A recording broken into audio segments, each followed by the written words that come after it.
This is the first exhibition of Ivon Hitchens' work since 1989. Any large or considerable amount of his work. There have been dealers' exhibitions, small-scale exhibitions, but not a major retrospective, not since 1989. So it's a very important survey of 50 works from a 60-year career.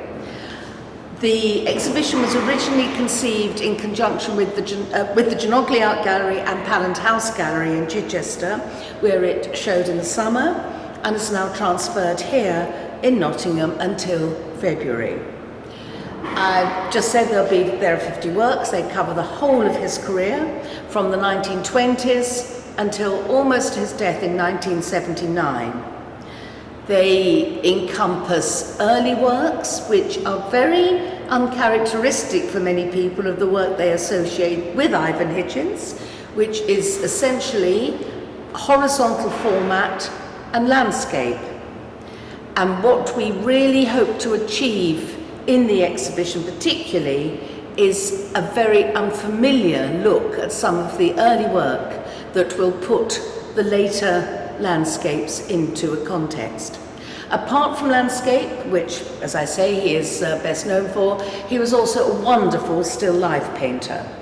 And this painting, dating from the 1940s, from Sheffield art galleries, is an absolutely wonderful example of his high colour, his wonderfully expressive brushwork, and his integrated picture plane, the way that the pattern, the colour, the shapes, the forms, all integrate in an harmonious composition which express the character of flowers, the expressive nature of their foliage, and their terrifically decorative properties.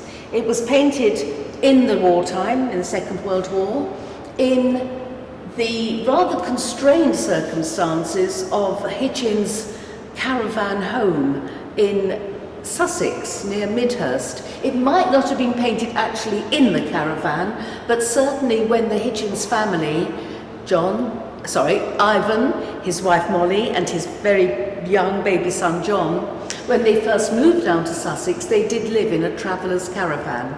And this was painted in 1943, and they moved down there in 1940, so it might have been, it's quite a large canvas to paint in a small space. However, it was a picture that was purchased later in the 1940s by Howard Bliss, a man who had met Hitchens in wartime and became one of his staunchest supporters, patrons, and provider of means and funds for Hitchens to carry on painting.